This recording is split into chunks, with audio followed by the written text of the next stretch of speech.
and welcome to another episode of Latitude. In this episode, we are looking at the threat of nuclear explosions in Europe as Russia continues with its military operations in Ukraine.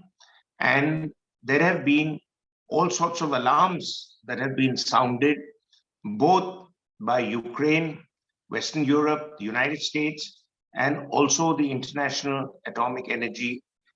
And whether this will be the case, whether this is a possibility, we will explore this with two extremely well-informed experts, as is always the case with Latitude. And we have with us Professor Bharat Karnad, Professor Emeritus at the Center for Policy Research, author of many works on national and international security, including a book on nuclear weapons and its relevance and impact for India's security. And we have Professor Swaran Singh of JNU, who is professor at the Center for Diplomacy and Disarmament, particularly looking at European Union and issues connected with the ongoing conflict. And he will help us understand what could be the impact for Europe. Professor Swaran Singh, I go back to the basic issues that were covered under the Budapest Agreement and the memorandum there. And one of them caught my eye, which said that basically either party would not allow the others concerned to rebuild, or more specifically, to take into account the nuclear capabilities. So therefore, the victim of an aggression or the threats of nuclear weapons could be something that wouldn't be resorted to. Now, there are two things that emerge from it. One is clearly Ukraine is the victim of Russian military aggression. Having said that, Ukraine has itself also got the backup of the Russians by putting up not only a fierce resistance, but also has been talking about the possibility of nuclear weapons entering the arena. And the three parties to the agreement, America, Russia, and Ukraine, all have different interpretations of what nuclear weapons could do in the current scenario. Your view? Thank you, Maruf. First of all, I think a conflict that has gone on for now 14 days has put the entire international sort of system under certain stress, not just between Ukraine and Russia. And for the first time since creation of Russian Federation, rather repeated illusions of nuclear threats, to me, looks little more than a special military operation. That is my understanding of it. Now, if you look at it, these nuclear threats clearly are meant to sort of deter NATO intervening, and NATO has repeatedly said they are not interested in putting soldiers on the ground. But also on the other side, Russia has prioritized, starting from Chernobyl, capturing some of these nuclear power plants in the name of ensuring that Ukraine doesn't do any nuclear provocation. So fundamentally, nuclear element is up in the face when we talk about this conflict as of now. What is interesting is that to some extent, West has been in compliance with what Putin has been doing. Let me precisely first mention on the nuclear issues, the Budapest memorandum of nuclear assurances of 1994. There was this whole debate about guarantees versus assurances, and assurances was the word picked up, which probably doesn't have such distinction in Ukrainian or Russian languages. Also, if you look at what happened when Crimea was annexed, again, a lot of conversations took place as to whether it sort of contravenes the Budapest Agreement. West virtually sort of ignored it at that time also when President Putin gave an explanation saying, or the state we had given assurances to is no longer there. It's a new state, and therefore those assurances don't stand anymore. And so, in that sense, I think one has to look at the nuclear angle very, very carefully, because already some trends of revisions of upwardly expanding stockpiles in UK, or China's revelation of new ICBM fields, as they say. There's a certain trend of expansion of nuclear stockpiles. And this example of Ukraine having surrendered nuclear weapons, remember, Ukraine was the third largest nuclear weapons state, and the Yes. only other than Russia which had actually sort of enormous amount of SS-24 ballistic missiles based in Ukraine. And it gave up those. And the question is, what if Ukraine had those nuclear weapons today? So nuclear element, But I the think, is story going would to have be. been completely different. I mean, when you have nuclear weapons, obviously another nuclear weapon holding state wouldn't be so adventurous. I mean, that's the bottom line. We're looking at the nuclear scenario which is emerging in terms of the threat and the security challenges in Europe. Professor Swaran Singh, sir, the Cold War and the arrangements that Ukraine had adopted when it went in for the Budapest agreements apparently guaranteed it some security. But there was a flaw in that arrangement, to my mind, that it mentioned about how the UN would also play a role in the security guarantees, how the UN can, with two veto powers in place, that is Russia and America. And we are seeing that the UN is now completely handicapped in its inability to stall the conflict or the military operations.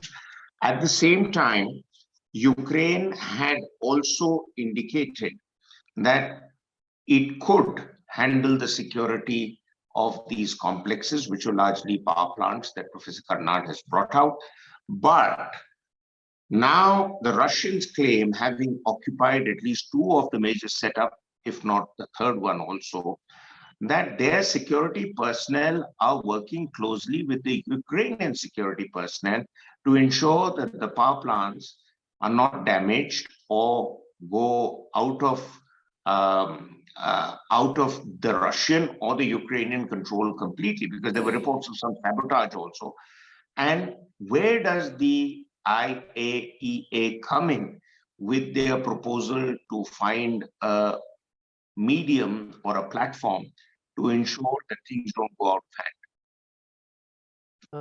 Clearly, Maruf, IAEA, International Atomic Energy Agency, is a watchdog of United Nations to work with NPT regime to monitor that nothing wrong is going on in various nuclear establishments. And in that sense, it has reacted to the fact that Russia wrote a letter to IAEA saying that they have taken control of this second nuclear power plant after Chernobyl. But let me also clarify that Russia has more or less demarcated by now that their military operations are only limited to east of the Dnipro River. And the other two nuclear power plants are fairly in extreme of the west, bordering other neighbor states. So I don't assume Russia is going to go all the way to control those. Here, the focus that Russia had was that in area where its military is operating, there should be no nuclear provocation in terms of dirty bomb possibility, as Professor Karnad just mentioned to you. What is interesting here is that in the Budapest Agreement, along with other nuclear weapon states, the United States, France, China, and UK, Russia had also in that sense given assurance of not just not using nuclear weapons, but not using threat or use of force of any kind, including economic coercion. It is mentioned in the Budapest Memorandum of Nuclear Assurances. So it is obviously a clear breach of that understanding. But as you said yourself, if anything goes to UN Security Council, Russia will veto. And that's why now even discussion as to whether Russia's veto should be removed is under play now. There's a certain discussion on that going on. But what is interesting here is how this is playing out in terms of Putin's continuously reinforcing his impunity so much. And it's not the kind of first example. You would remember way back, I think in 2006, perhaps, Alexander Litvinenko was given polonium in London. Even Alexei Navalny has been poisoned. So, it's not just dirty bomb, it's various kinds of uses that President Putin's regime over a period of time has showcased. In Crimea, it breached the same Budapest agreement. So enormous impunity, both from internal opposition or from the Western countries, and that Putin has built gradually. The impunity of President Putin over a period of time has been so built that he's today willing to use that fundamental strength of nuclear weapons that makes Russia the superpower. So it's a kind of reinforcement and showcasing of the superpower profile of Russia, which is where I think this kind of repeated allusions to nuclear component are being brought in by Russia. Otherwise, operations in simply Ukraine don't need any focus on nuclear weapons. Professor Swaran Singh, I'm running out of time, but a quick question. Do you believe that Europe in itself could now be looking at revisiting a whole lot of security challenges, including what role nuclear weapons are going to play in the future of European security? They thought it was all behind them. Two things, Maruf, very quickly. One, we are noticing now that the excessive dependence of European nations on gas and oil from Russia is today making Putin threaten them that he's going to switch off the tap rather than Europeans putting sanctions on him. That's one. So Europe is going to think of autonomous European security and a very separate kind of relationship with Russia over a period of time. Second, completely uncalled for, allusions to nuclear threat over a period of time is going to impact the nuclear world order very clearly. And very quickly, if you remember last 2020 nuclear doctrine of President Putin, it moved away from the traditional assumption that nuclear doctrine is aiming to sanction use of nuclear weapons against nuclear threat or use of nuclear threat or use of nuclear threats, nuclear force.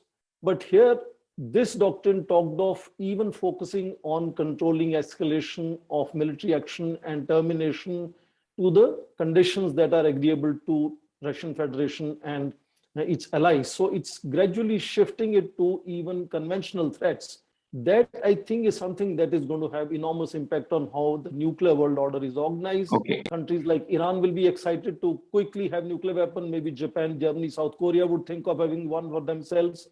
So that, I think, is completely uncalled for and will have enormous long-term impact on nuclear order. Well, thank you very much. That was very crisp. And thanks to both of you to explain really where the threat lies and what could be expected. I'm sure the viewers have also learned from this. And thanks to everybody for watching. And thank you, sirs, both of you, for your participation. Goodbye.